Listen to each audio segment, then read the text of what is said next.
Jacob, how convenient. You're already here filling in for Henry, and it just happens to be time for Morse Code of Weather. I know, I love it timing. when a plan comes together.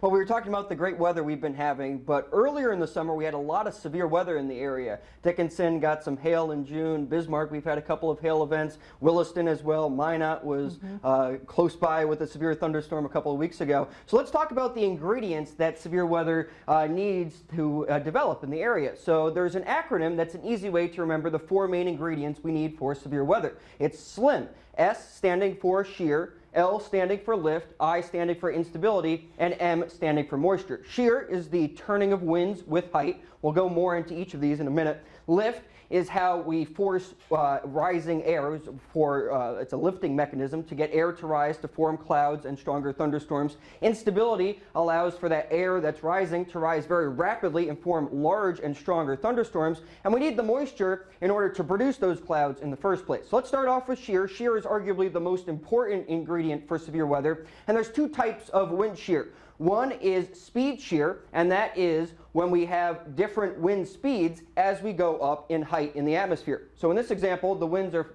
relatively calm at the surface, but as we go several thousand feet up, winds increase in speed. And that tilts our updrafts, tilts the rising air, and tilts our thunderstorm clouds. And that's important so that rain falls ahead of those updrafts. If the rain falls in the same place where air is rapidly rising, the thunderstorm cloud can rain itself out, meaning it would weaken quickly. But with speed shear, with that wind increasing in speed with height and our tilted updrafts, we can have the rain and the thunderstorms displaced from where the air is rising, allowing our storms to gain more strength. Now, what it can also do is to create rotating air. So again, we have calmer winds at the surface, much faster winds aloft, that can create these rotating columns of air. And when air rises, those horizontal rotating columns of air can get moved into the vertical, and that rotation can allow for stronger thunderstorms and eventually tornadoes. Now, directional shear is how we have different wind directions as we go up with height. And this amplifies the speed shear. Now, the directional shear in this case, we have winds going towards the northwest at the surface versus they're going towards the northeast several thousand feet above our heads. And again, that creates that rotation that's vital for strong thunderstorms to even further strengthen into severe thunderstorms, as well as for low-level rotation for tornadoes to form. So there's two plots that we can look at in order to see that wind shear. This is what we call a graph on our sounding plots, what we get with weather balloons when we launch them into the atmosphere, or our weather forecast models generate these kind of plots. And this plots the wind speed as we go up in height. So again, we have calmer winds pointed from the southwest at the surface compared to very strong winds coming straight from the west aloft, and that's our both speed and directional shear.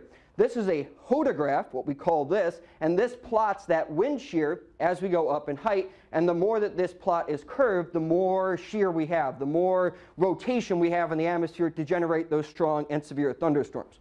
So that goes over the shear component. Now we're on to the letter L. This is the lift that we need for the air to be rising into the atmosphere. There's four main components, or four main lifting mechanisms. One is just having convergence in the atmosphere. So areas of low pressure, we have air coming in and then rising because the air meets up with each other. We have orographic lifting, meaning that there's mountains or terrain in the area that forces that air to rise and condense into clouds.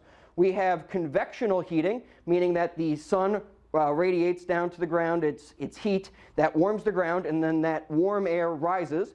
And then we have frontal convergence, and that allows for cold fronts. When you have cold fronts or warm fronts in the air has to rise through that lifting mechanism. So that's the second ingredient. Instability is the third one, and that is convective available potential energy. For short, we call it CAPE. And what that is that unstable atmosphere. When the atmosphere is more unstable, the faster our air can rise within thunderstorms, creating stronger updrafts, stronger thunderstorms, and therefore we can get more severe weather. And finally, moisture is a vital component because our dew points need to be high enough in order to create enough moisture to form clouds in the first place. But the higher the dew point, generally, the stronger the thunderstorm can get. So again, with the dew point scale, when we have dew points above 60 degrees here at ground level, that's when it starts to feel muggy and uncomfortable. But that's also generally the amount of moisture that you need in the atmosphere to start to create those big updrafts, those big billowing cumulonimbus clouds to form strong and severe thunderstorms. So putting this all together, we have all of these different wind speeds and directions with height forming our big, what we call a mesocyclone, which is a strong to severe thunderstorm. So this whole thing is rotating, and when we have enough lift, enough moisture, enough instability, all of these can come together to form this strong thunderstorm, and eventually, if there's enough low-level rotation, we can get tornadoes and large hail. We can get those kinds of things that aren't very pleasant Things we don't want. with severe weather. But there's a lot of ingredients that we have to look at behind the scenes when we're forecasting these severe weather events. So all of it kind of goes together, and that acronym, SLIM, is a way to remember all four of them. Good to know. Thanks, Jacob. You're welcome.